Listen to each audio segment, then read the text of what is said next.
Today I'm going to share my quantum journey, subtitles Random Walk to Quantum Computing. I will start out from the way when I was an undergraduate, how I got interested in quantum computing, and eventually got a job in IBM Quantum.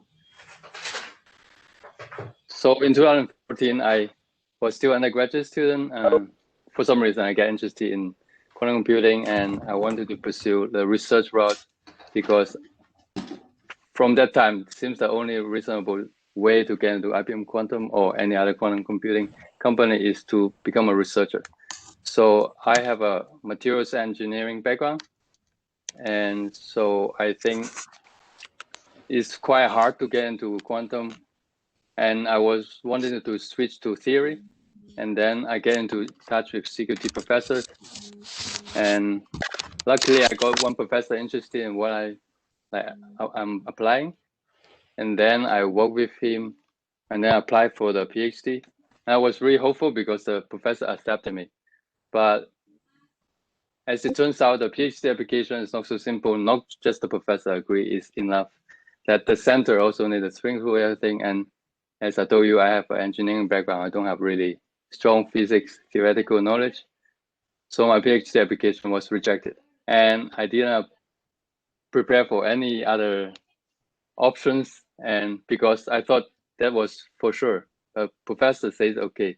And then I was really lost, and I was my whole life was destroyed. And then, but very quickly I find some other job that working on research and looking on materials engineering because I have that background, so it was easy to find. But I almost gave up on quantum computing. But then there was some other activities in Singapore. There was some summer school on quantum computing, quantum information processing in one of the local institute with a collaboration with an international center for theoretical physics in Italy. And they have a really awesome summer school. And the photo is a bit small, but there's very famous people here, including Matthias Treuer and yeah, a few people that is very famous that I forgot about it. And then that made me really ignite my passion for quantum computing again, and I really wanted to really work on it and apply for PhD again. But having the experience of getting rejected in PhD in CQT gave me the lesson that I actually need to work on my research skill. So I tried to contact a professor and work on a project and trying to get a paper published before I apply to PhD again. And then so I work on some project on quantum random walk, and I learned how to use Mathematica, how to do the software coding, how to simulate this quantum random walk. But in the process, I also realized that it is not so easy to do this kind of theoretical research. It was not difficult, but it feels like it's very hard to do anything very novel and very meaningful and high impact to do something that I really enjoy. So I kind of gave up again, and at the end, I settled down with starting a PhD in 2D material, which again is my background in materials engineering. So I was working in graphene, and my lab was pretty famous in graphene research.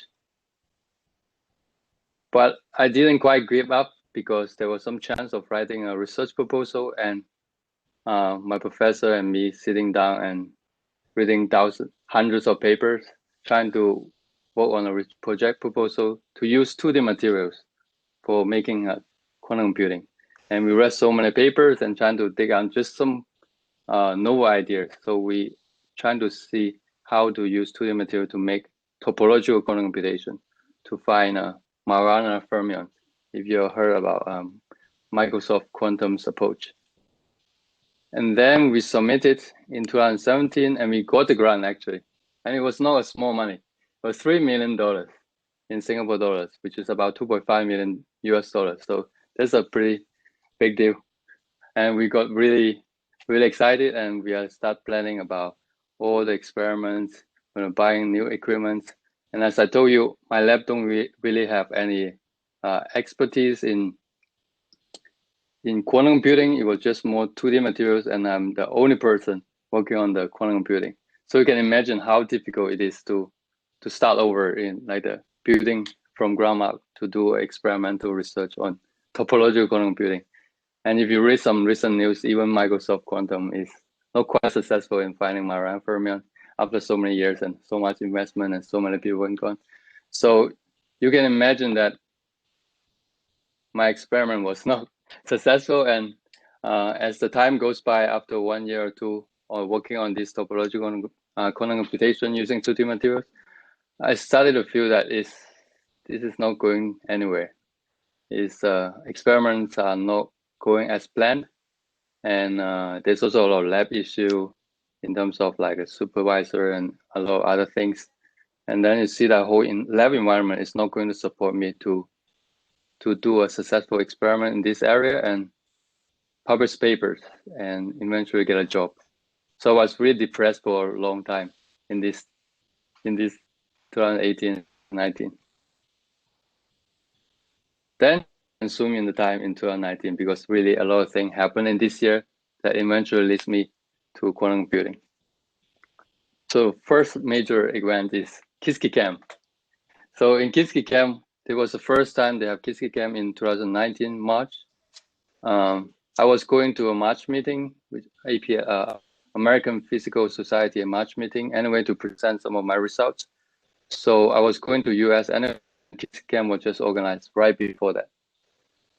So I got my visa and plane ticket already, so I might as well just go there, and it was quite easy. So I got an invitation and I went to KiSKICamp, and during the 24 hours hackathon, I made a game called Q-Pong, which is a quantum version of a Pong game that you might have seen in Qiskit YouTube on Coding with Qiskit. And then it was such a simple thing that I did in 24 hours. And it was very fun, and it leads to a lot more things that I feel I couldn't have done in the last few years doing research, sitting up in a lab.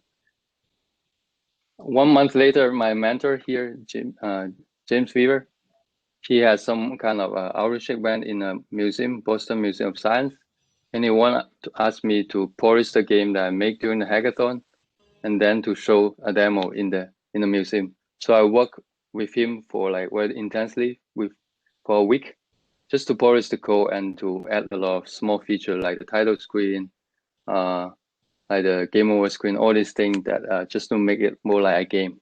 Hello law study office हाँ अभी Sorry, is मैंने there एक any question? Return के लिए application डाली थी like college से सामान लेने के लिए Sorry, Rochisa, are you giving me a question? No, I think she's on the phone. I think you can mute her. मैंने कॉलेज Okay, में रोचिसा के नाम से let me mute application her. Let me just mute everyone and then unmute myself.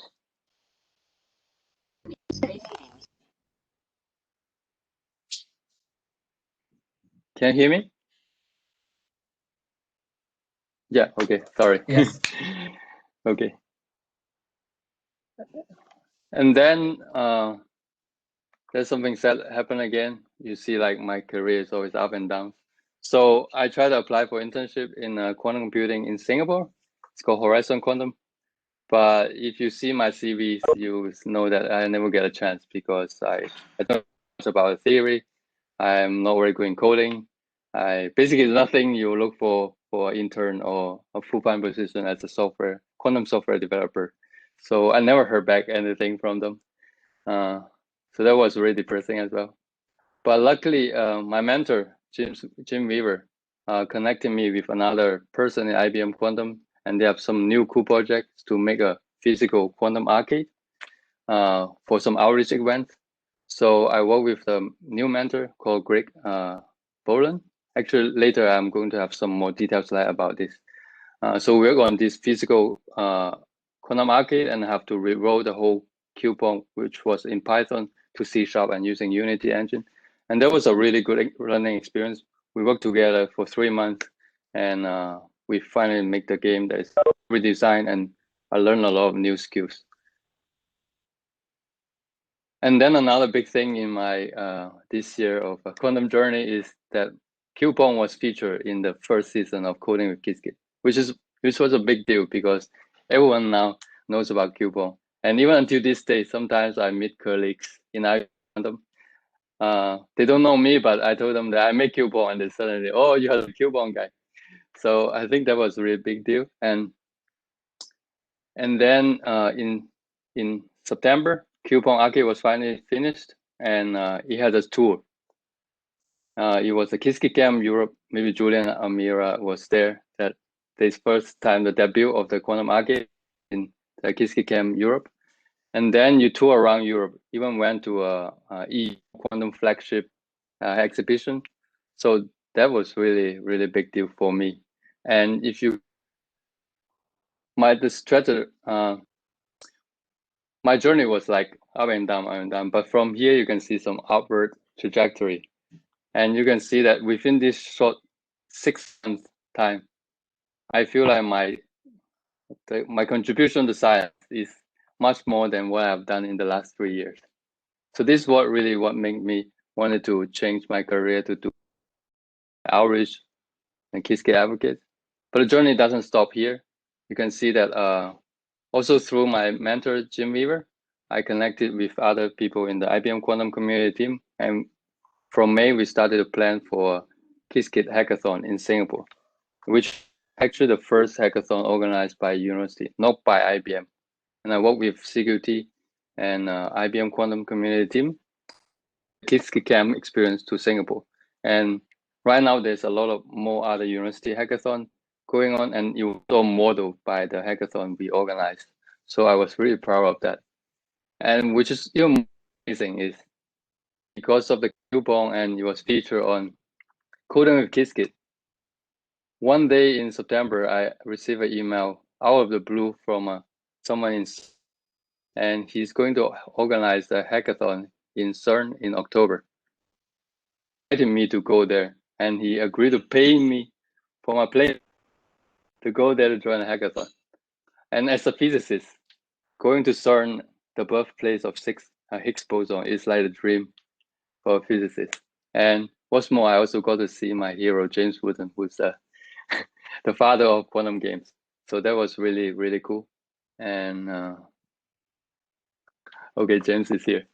And then shortly after that, actually, when I was in CERN, I also visited IBM Research Zurich, and I think I met some of the people here. And then I became a Qiskit advocate, the very first batch of Qiskit advocates. And in 2020 March, I joined IBM Quantum. So you can see that the journey from is like up and down, like just a random walk. But slowly, because of our mentors, Jim Weaver and Greg Boland, the trajectory is trying to go upward and tilted for more bias, and slowly my career is going to the way I want it. So for the next few slides, I'm just going to zoom in on some of these things to highlight what's the importance of mentorship and what I learned through these things. So as I told you that with James Weaver, I work on a Cubon and polish the game to become Cubon to show in the demo in the museum. And it's also very important. The mentorship is not just helping you to develop the skills. So of course, important for finding a job, but what's more important is the connection, more connections. For example, because of Jim Weaver, I got connected to Gregory Boland, who wanted to work on some arcade and they want to connect to build a Cubon on this arcade. And also because Jim Weaver, that I got to connect to other people in IBM and eventually can organize the event in Singapore. And all these skills and all these events that I organize or I make the games sounds very trivial, but all the skills that I do through these projects, so to say, actually are very critical to do the job I'm doing now as a quantum developer advocate. And after going through doing all these mini projects with various mentors, now I apply the job in IBM Quantum and want to be a quantum developer advocate. And suddenly my CV will become really attractive because I do exactly what they want me to do as this job. Well, versus when I was applying for an internship in Quantum, I didn't have anything to show that I can do what they asked me to. So yeah, just to sum it up, I hope I'm on time. I'm a bit running out of time. I hope the mentorship program can provide this kind of thing that I mentioned you, the skill that you're going to train and the connection to the people in the quantum industry so that it can help you to go into the industry with the skill, training you with the skill that the industry really requires. And I also want to highlight another point is that for most people thinking about the jobs in the industry, they might think about a software developer or researchers, but there's many other jobs. Like the job I'm doing is for community building. There's also other jobs like human resources or even marketing. There's a lot of other jobs that maybe you overlook. So I hope that through the mentorship program, you can gain some experience and maybe hopefully get an internship in IBM Quantum or other, and then eventually get a job in the quantum industry. So that's my talk. Yeah, thank you.